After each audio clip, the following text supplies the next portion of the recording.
Good afternoon, everyone. It's a beautiful day to have a special forum co-presented by CMC and the Columbus Council on World Affairs. I'm Carol Looper. I'm a board member of CMC, and I'm a retired journalist, although I don't think I'll ever really retire. So good to see you all here, a wonderful big crowd. Today, the Columbus Metropolitan Club and the Columbus Council on World Affairs co-present North Korea, Russia, and the future of U.S. national security. One quick note, audience questions today will be done in writing. So you will find paper in your forum flyer. Please start thinking about your questions, and some people from CMC will be picking them up about halfway through the program. Questions will be collected and checked for consideration for duplication and read to our participants. Please help me thank our partners for today's forum, the Columbus Council on World Affairs, and welcome CCWA Board Chair Aniz Al-Mohammed to the stage for our forum.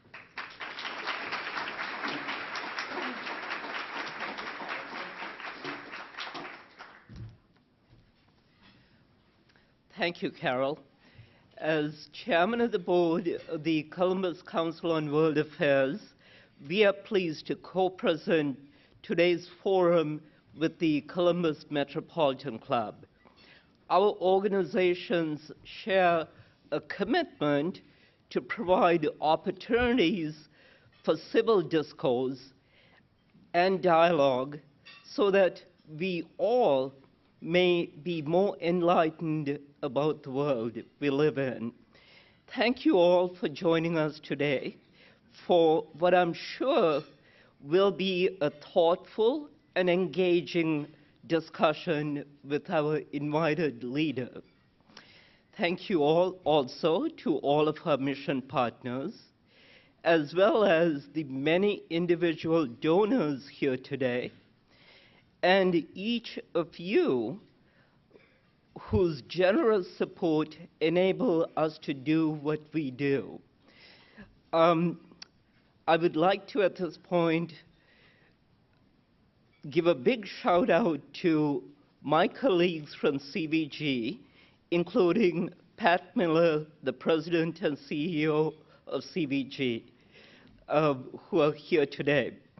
I should also add that my full-time job is General Counsel, Compliance Officer, and Secretary of CVG. So today's topic will focus on North Korea, Russia, and the future of United States national security. I am honored to introduce today's distinguished speaker, Dr. Lori Esposito Murray. Dr. Murray is an adjunct senior fellow at the Council on Foreign Relations. Prior to her current role, she held the Distinguished National Security Chair at the U.S. Naval Academy, sponsored by the class of 1960. Among her many other distinguished credentials, Dr. Murray is also President Emeritus of the World Affairs Council of America, which is the umbrella organization of the Columbus Council on World Affairs. Ladies and gentlemen, please join me in welcoming Dr. Lori Esposito Murray to the stage for her keynote remarks, which will be followed by a question and answer session moderated by Patrick Terrien, the President and CEO of CCWA. Please.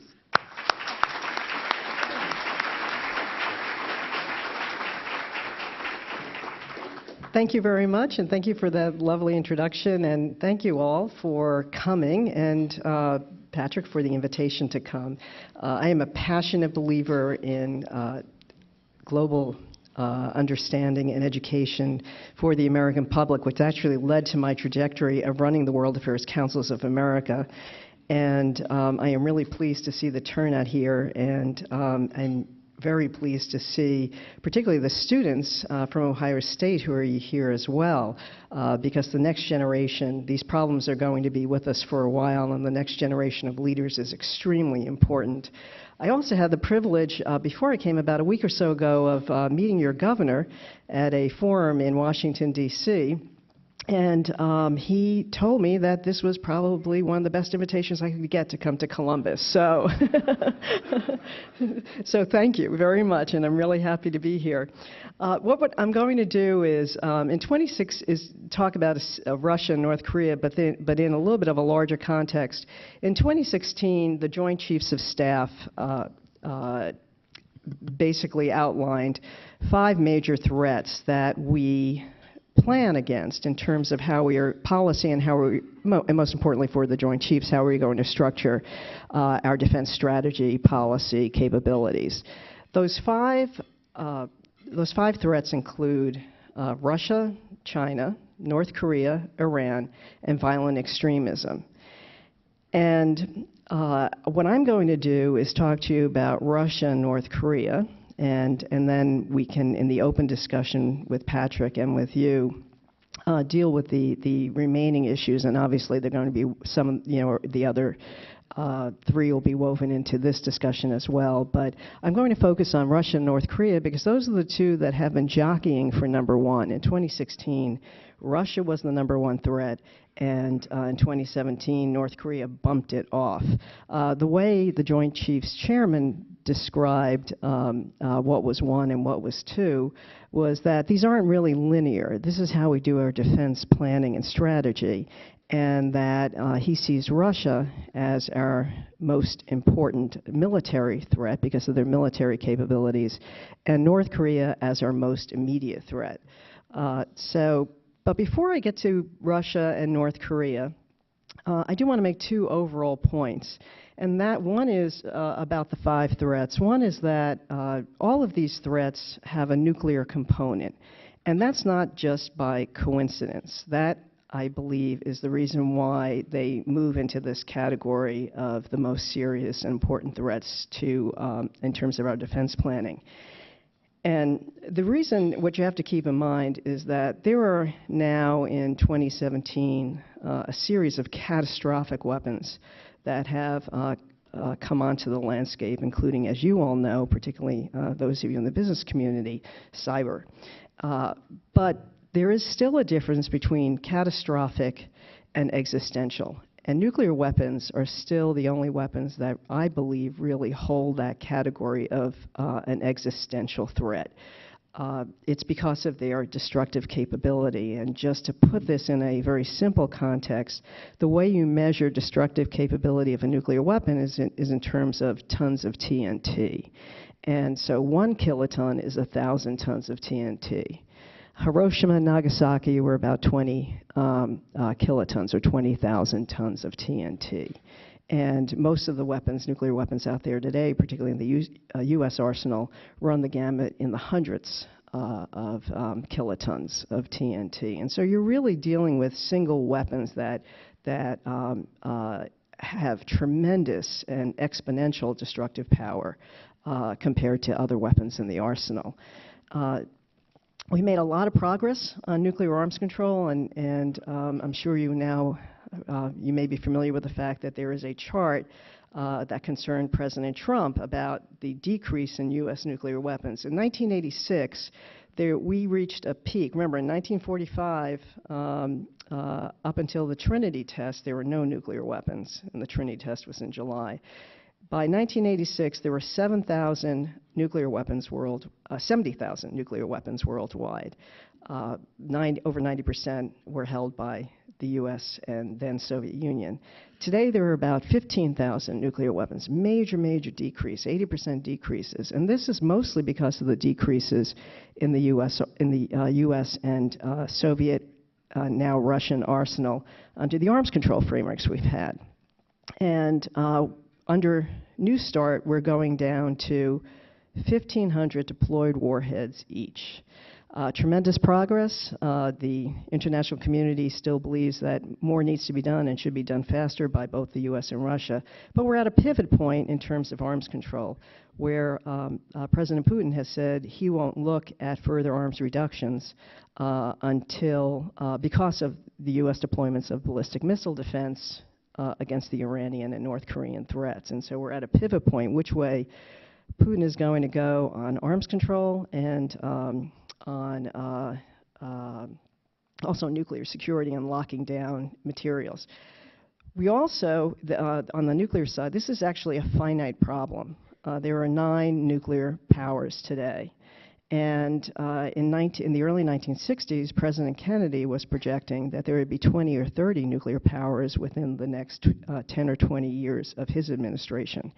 And today there are only 9, and a lot of that has to do with the Non-Proliferation Treaty that is out there. I mean, 2 things have really helped control that. One is our nuclear umbrella, where we've told our allies they don't need nuclear weapons, or they don't need higher numbers of nuclear weapons in terms of the French and the British because of our nuclear umbrella, but also the Non-Proliferation Treaty, where there were over 190 members of the Nuclear Non-Proliferation Treaty, and the outlier of the treaty are just a handful, so including North Korea. So tremendous progress, but pivot point. North Korea and Iran could be a pivot point both in Asia and the Middle East in terms of non-proliferation. So we're at a really critical juncture, 2017. And as I said, they involve all 5 of these, the nuclear weapons permeate all 5 of these threats. The other major point I want to make is the global era we're in. And it is a era of disruption and uncertainty. And to keep that in mind as we talk about Russia and North Korea.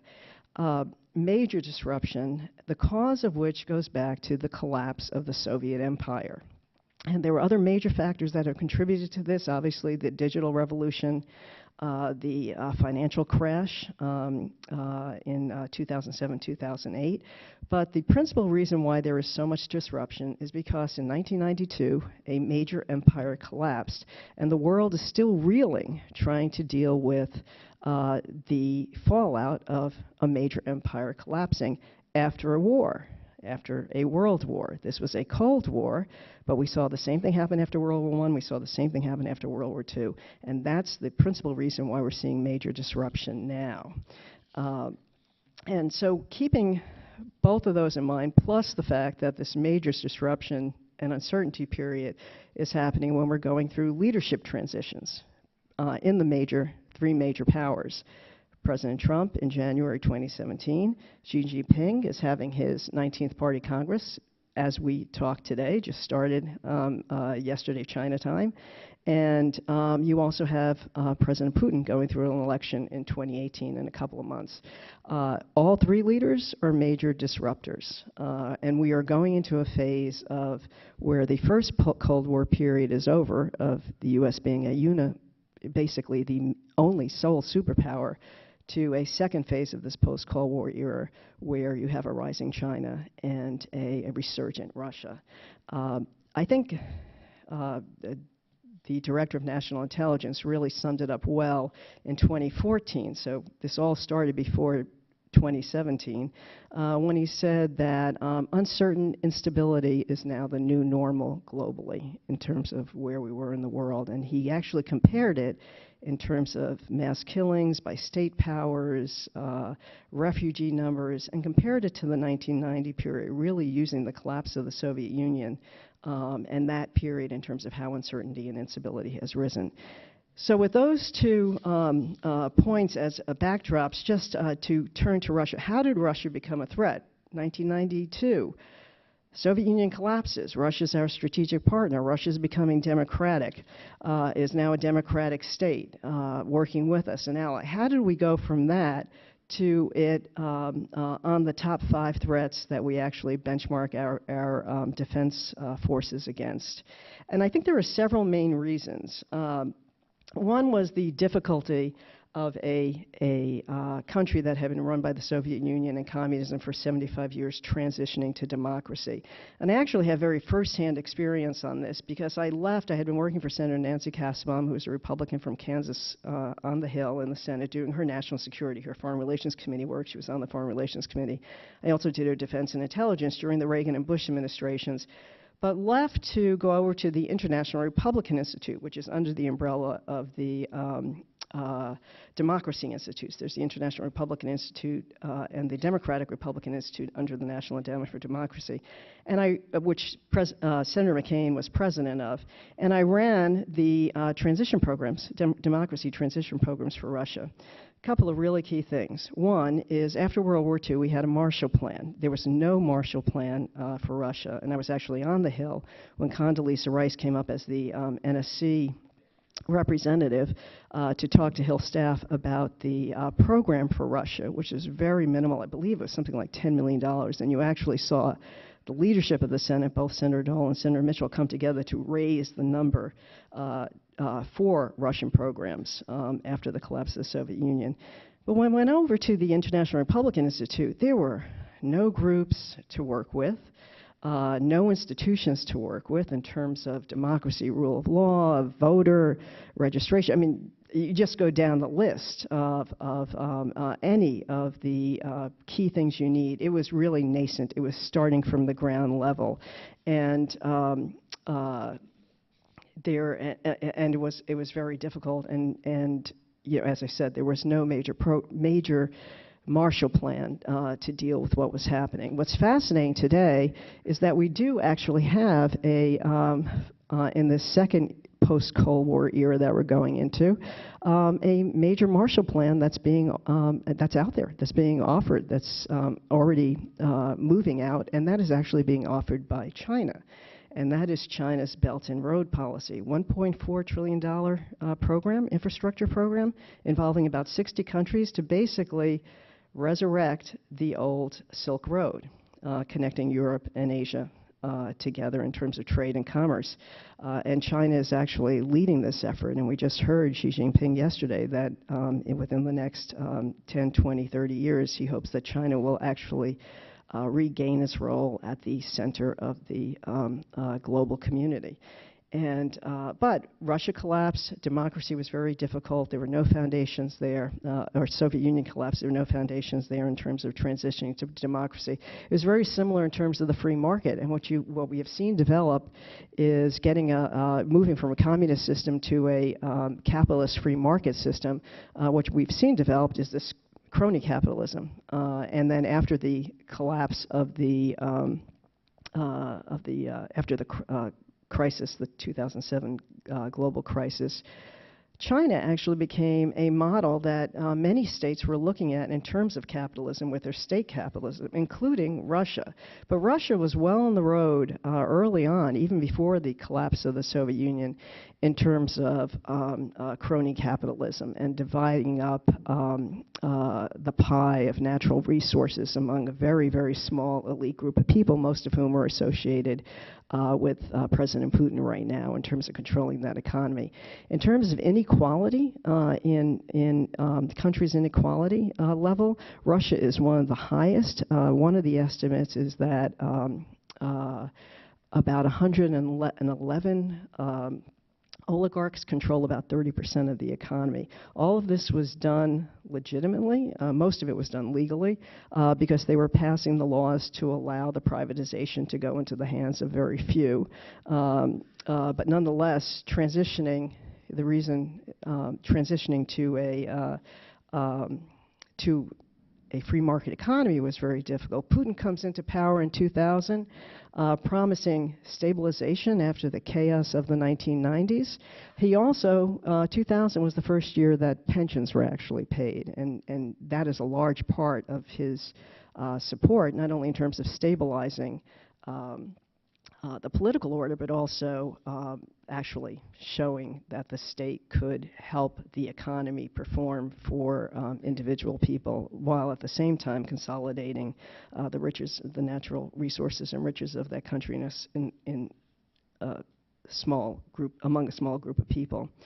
But finally, why Russia is a threat is their military capability, and this also goes back to their nuclear weapons. Their conventional military capability obviously was deteriorating. They were a very large conventional threat in the 1950s and the 1960s.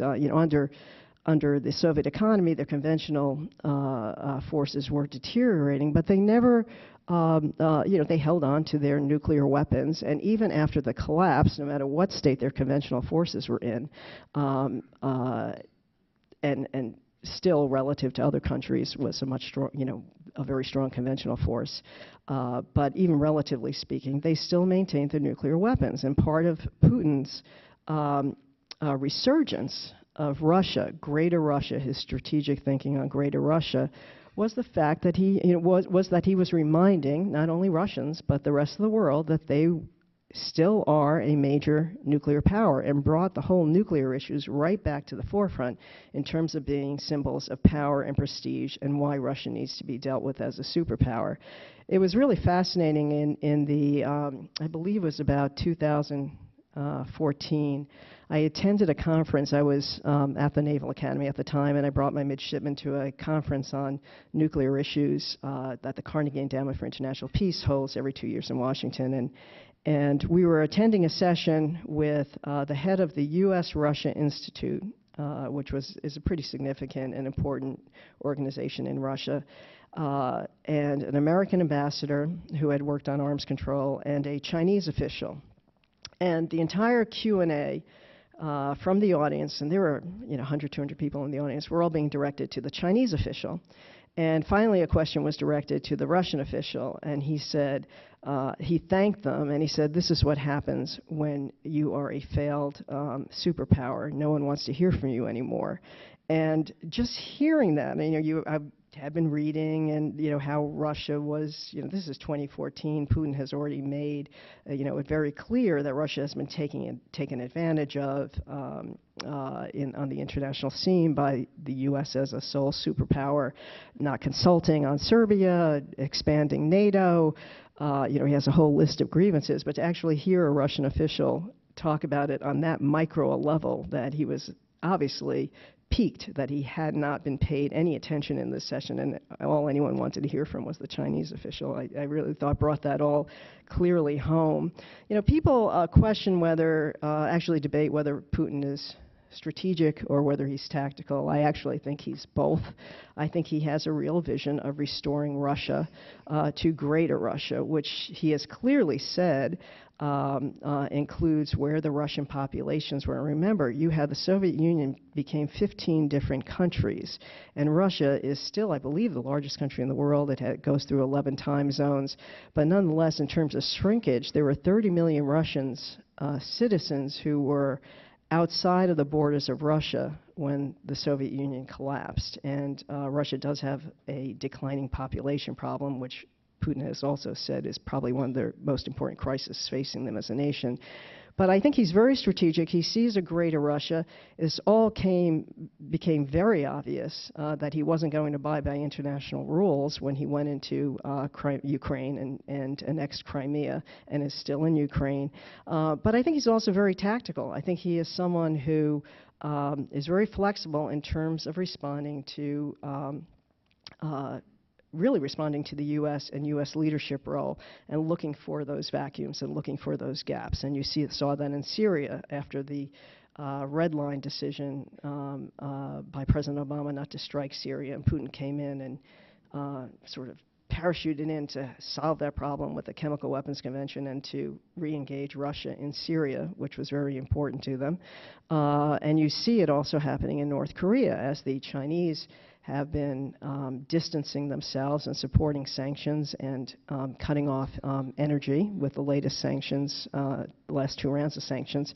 You see Putin, Kim Jong-un reaching out, and Putin taking advantage of that vacuum. And actually, he has been investing in the energy sector in North Korea and also talking about cooperating in terms of rail infrastructure and just really taking tactical advantage of power gaps in terms of putting Russia front and center back on the international scene. In terms of his public opinion, the Russian people actually think that he has delivered on that. That Russia is more respected worldwide under Putin's leadership. Very supportive of that. And that Russia has regained its status. It is regaining its status since the end of the Cold War, and that was a recent polling data from the Pew Research Institute in Washington. Putin is a disruptor, as I mentioned. Xi Jinping is a disruptor, and Trump is a disruptor. And we have, at this critical time of pivotal decisions, three major disruptors running the most powerful nations. And in February, Foreign Minister Lavrov said, what is happening is this is a new, the post-Cold War period is over, and those institutions have failed. I think what we're looking at is I absolutely agree that the post-Cold War period is over of U.S. unipolar power, U.S. the sole superpower. I don't agree that those institutions fail to adapt and therefore should be disregarded or dispensed with. And that is the big difference between, I think, American policy and Russian policy at this point. And what you see, the relationship right now, really being marked in 2017 by the situation in Ukraine, which looks like there is no solution on the horizon, and that disruption there will continue. And the Middle East, where is actually going to come to a fore with ISIS, with just what happened in Raqqa. We're getting closer and closer to some sort of endpoint on ISIS caliphate, which means that that territory and whoever gains the hegemonic power in those areas is really up for grabs, and you're going to see more conflict between, I believe, the U.S. and Russia and Iran on how that all settles down. And obviously in Europe and Russia's involvement in our democratic elections. And just quickly turning to North Korea, why is North Korea a threat and how it fits into this? It's really a threefer. North Korea is a threat because of its nuclear capabilities, against the United States and against our allies. It's a threat on the proliferation level in terms of not only is it going to pop open this whole proliferation question of whether South Korea and Japan regain nuclear weapons, but it's also a threat because of the uncertainty of Kim Jong-un's leadership. And again, the disruptive leadership of and uncertain leadership, stability of the leader of North Korea.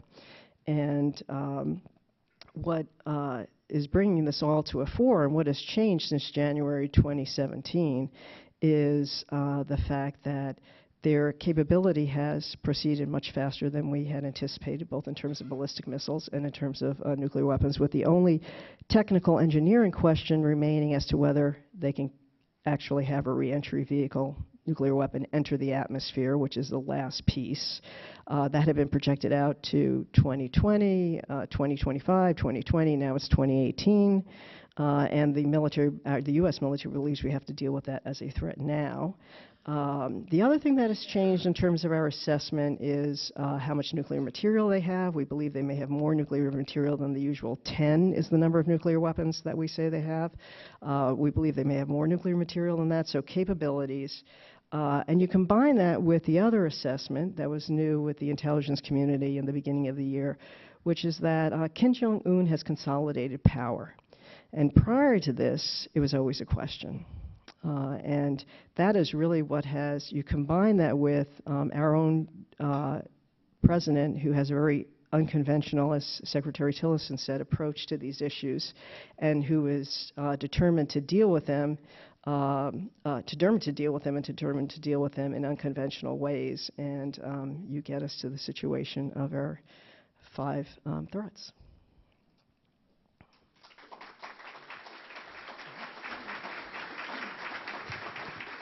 Thank you, Dr. Murray. I'd like to encourage and remind everyone the questions are going to be handed in or tweeted So open up your packets and see the note card there and begin writing.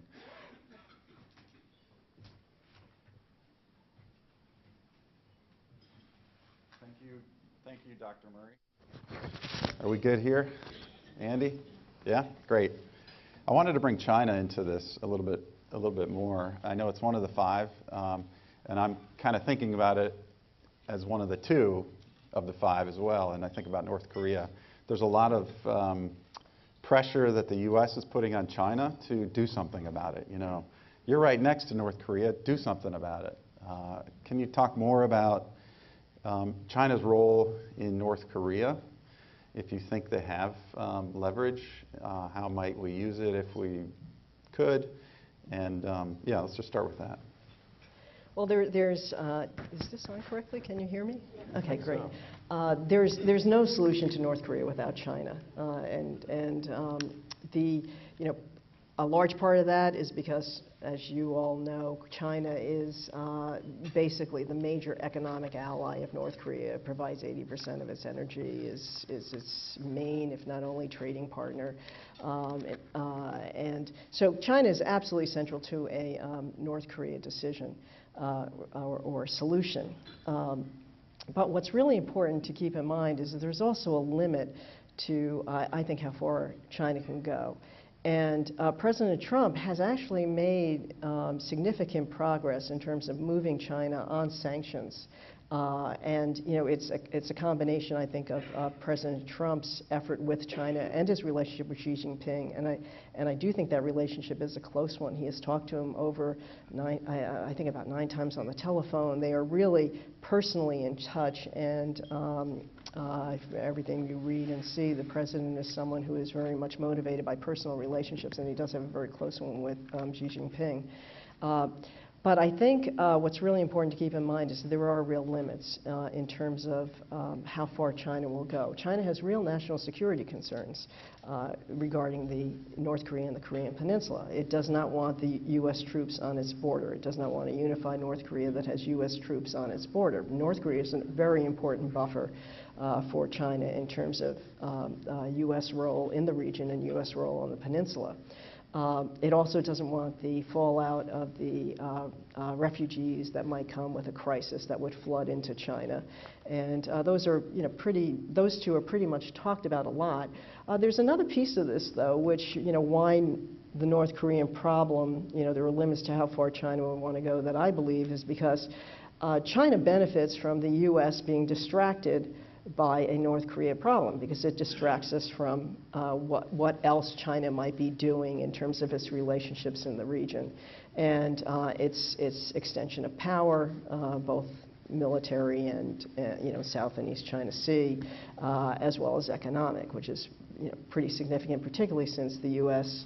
Has pulled out of the Trans-Pacific Partnership. So there's opportunity, just like I was saying. Putin sees this opportunity. There's tremendous opportunity there for Xi Jinping. So there are limits to how far China will want to go. What we have to do is figure out how far you can tilt that, where that balance could go. And you know, China clearly wants a diplomatic solution to this problem. Unfortunately, Kim Jong-un doesn't want to meet with their emissaries and doesn't want to deal with China, and you see, Russia actually filling that role, with Putin being the only person talking to all the parties right now. Although Secretary Tillerson said that we actually have direct routes to the North Koreans. But there's only so far China will go or can go, and somewhere on this. Somewhere there's a breaking point here where this either breaks and becomes a military conflict, or it breaks and becomes there's a diplomatic solution. And I think that timeline is very short before we see which way this goes. Do you think, as a follow-up, someone here asked about the upcoming 19th Party Congress in China and whether that change in leadership will have any impact on the North Korea relationship? Well, I think the Congress actually itself makes the next couple of days really important, because Kim Jong-un's aggressive and provocative behavior can actually be tracked, and not only to responding to President Trump and U.S. actions and sanctions, UN sanctions, and responding to the U.S., but they actually closely parallel Xi Jinping to embarrass him while he's holding leadership roles. His ICBM missile tests, his nuclear weapons tests, all were happening while Xi Jinping was holding his BRICS meeting, and Putin was there as one of the BRICS while China was hosting the BRICS meeting. One of the missile tests happened while Xi Jinping was hosting the G20. You know, and now it's the Party Congress, and so it's an incredible opportunity for Kim Jong-un to again embarrass Xi Jinping as he's trying to solidify his power and move on to a second term. So I think actually the next couple of days are really critical days to see whether U.S. deterrence works in terms of how we're trying to deter Xi Jinping from doing these tests and taking provocative actions, or whether he continues on his path of making sure he's the most provocative he can be. You all know we only have a little bit of time, right? I'm like thinking about this. Sorry, I'll try to make my answers a little bit shorter. No, that's okay, and I may speed it up. But before we leave on North Korea, I was just thinking about one of the most important questions, which is, how old is Kim Jong-un? I'm kidding. I mean, is he over 20? So the answer is no one knows. For real? For real. The guess is he's about 30. He's about 30. Yeah. Okay, great. Right? These are important questions. That makes him a millennial? Yeah, I don't know. Is he on Twitter? Does anyone know? Let me switch a little bit here, and we'll bounce in and out, and I may, if you don't mind, cut you off sometimes, but that's just to make sure we get even more audience participation. This question comes about Russia. Russia is a nuclear and military power. Russian intelligence is attacking the very concept of liberal democracy in the West through social media, et cetera, et cetera. What should be our response? What should be the U.S. and Western Europe response to this Russian aggression? Well, this is a really serious problem. And what Russia has done, which really is, a new benchmark of threat, is the weaponization of cyber hacking. Most of the cyber hacking before this has been to steal intellectual property and or for spying reasons. What Russia did in the U.S. election was actually weaponize the cyber hacking and using that material to actually affect the U.S. election.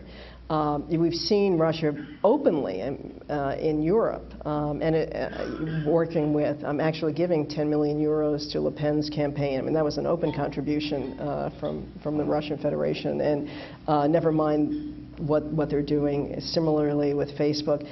This is a real problem in terms of this whole new area we're in. I think there are a lot of lessons from what we did on nuclear weapons and how we coordinated with the Russians on nuclear weapons after the Cuban Missile Crisis, to actually take some of those lessons in terms of developing rules of the road and trying to figure out, trying to have global norms as to what's allowed and what's not allowed, particularly in terms of this area of election disruption. But even more importantly, or equally importantly, I think working with our own companies, they're global companies, but obviously U.S. companies as well, Facebook, Google, and trying to get the types of constraints put in so that this type of manipulation, both in terms of the news, the fake news that comes on, and the targeting that happens, the ability to actually target audiences. I think that that is equally as important, and there's an equal responsibility there in terms of these companies. And this is a whole new area of territory, and we're dealing with an internet that was supposed to be open and free and incredibly naive in terms of security. It was not part of the initial thinking when the internet was launched, as you all know, and we're trying to pedal this all back. But working with Facebook and Google, I think is absolutely, and Twitter, and all the social media platforms is absolutely important. Great. This is a follow-up on Russia.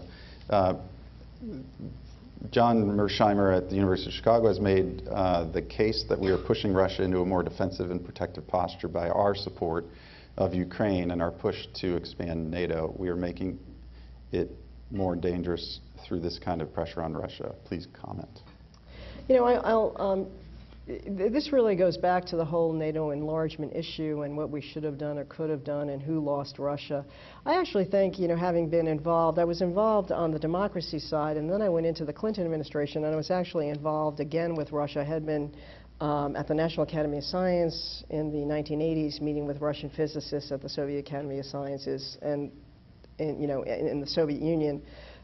Those physicists were actually very similar to the U.S. too, but even more so, planning the defense programs for the Soviet Union.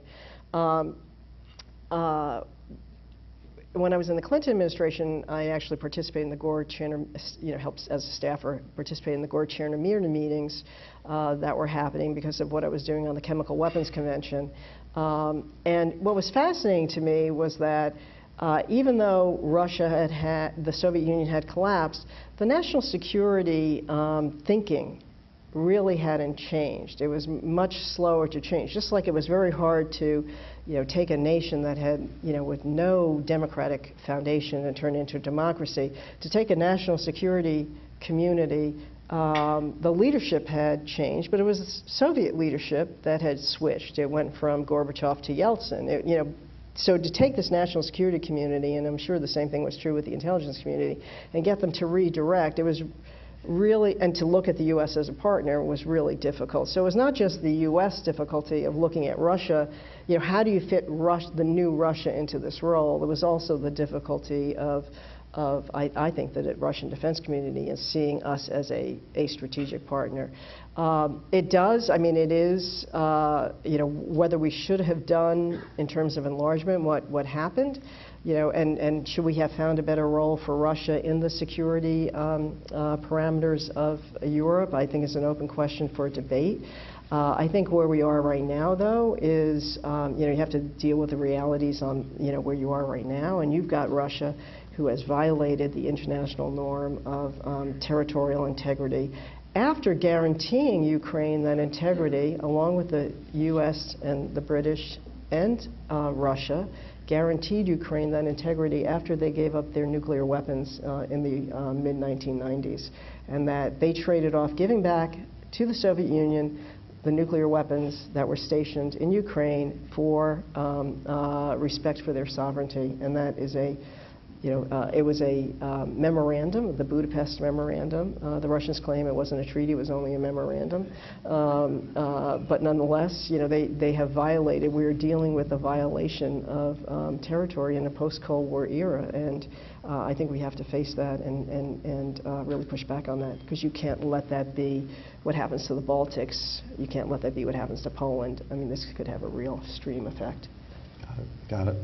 We didn't. Too long?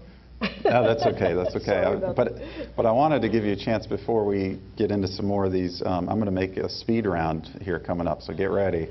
These will be yes/no questions or something very brief. But for now, the two remaining things, Iran and violent extremism, we're also one of the two of the five. Is there anything you'd like to just make sure we know before we?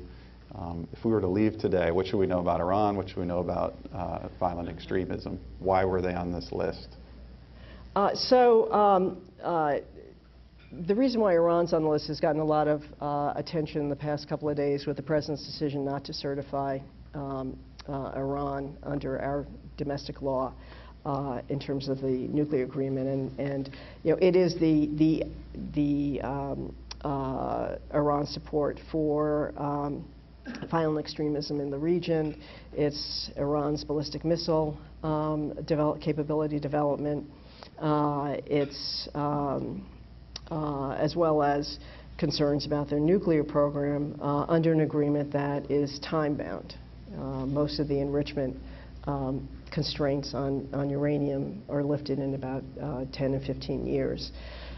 So, you know, Iran not being Iran being an expansive power in the region and trying to a threat to Israel, a threat to the U.S., death to America, death to Israel, and so that's why Iran is on the list.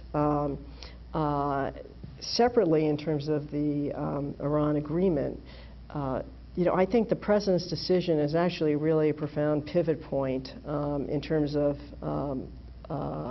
where we go on arms control and our policy, even more importantly, our entire policy in the Middle East. But before I go there, I just want to say that we have been here before. President Reagan actually had campaigned that he would no longer abide by the Strategic Arms Treaty with SALT II with the Soviet Union if he was elected. He comes in and he disavows SALT II.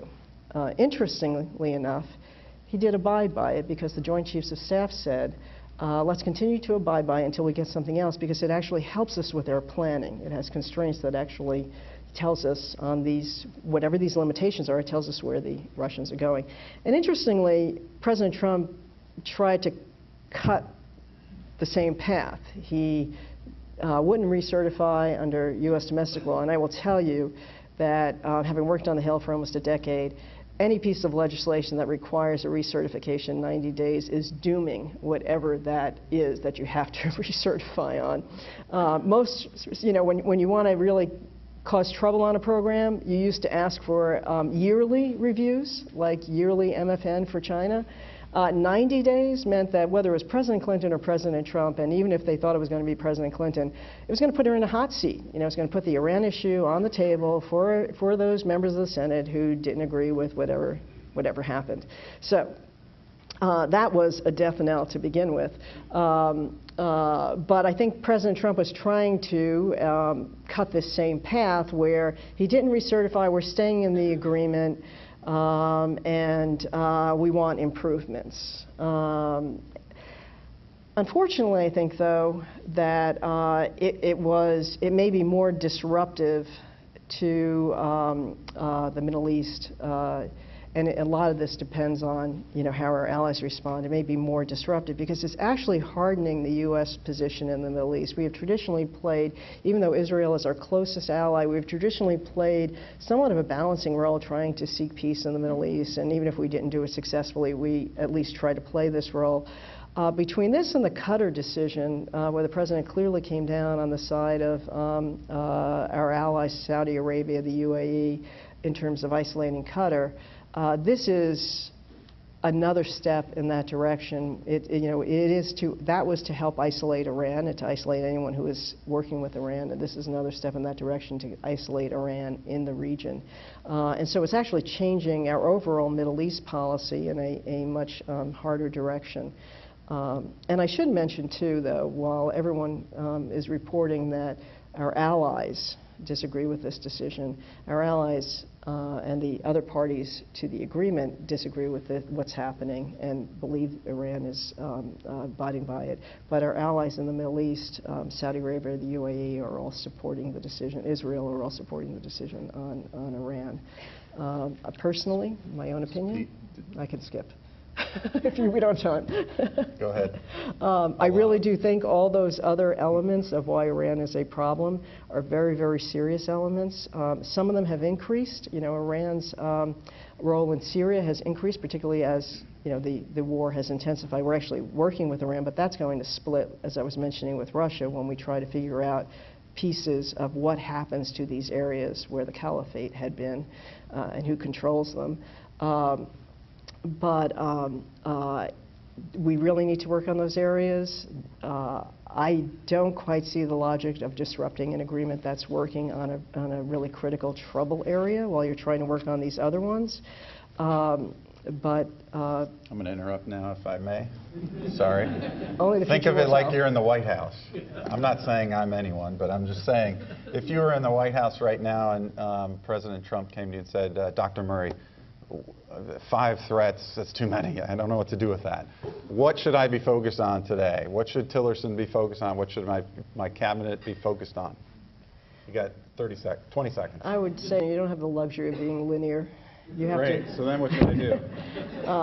You have to actually think in terms of, these 5 threats are actually incredibly helpful because you have the great power threats and rivalry, competition, and potential partnerships.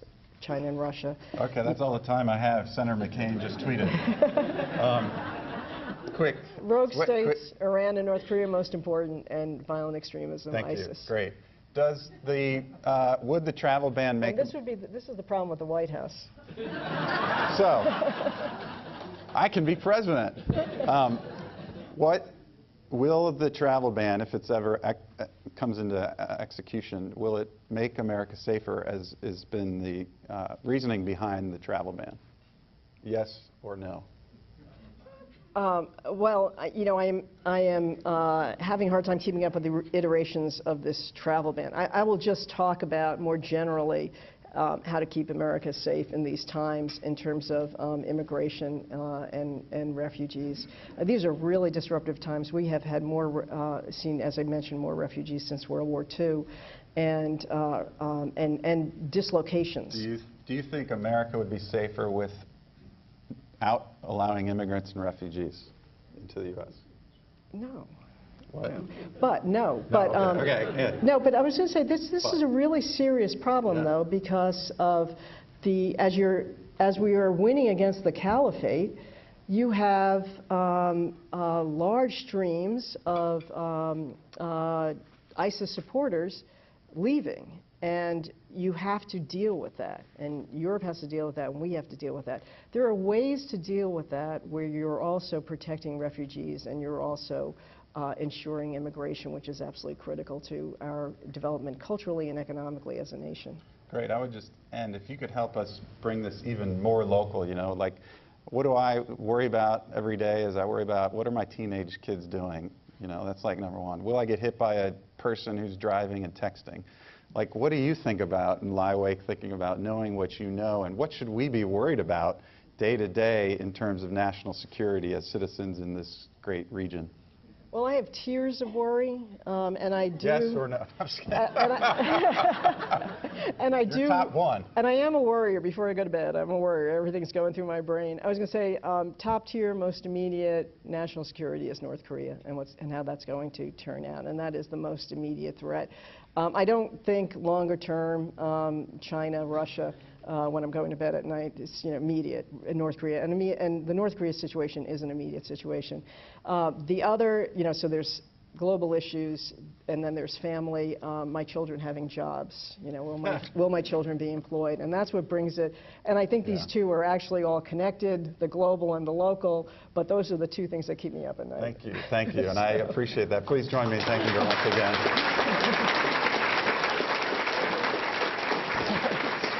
Speaking of jobs and economics, please consider becoming a member, well, don't consider, become a member of the Metropolitan Club and the Columbus Council on World Affairs, because you've enjoyed this today, right? Yes. Okay. But our next program at the Council is on December 14th, and it's focused on NAFTA, another very important global topic. We hope you can be there. And I turn it back over to our host. Let's thank our co-presenters, the Columbus Council on World Affairs.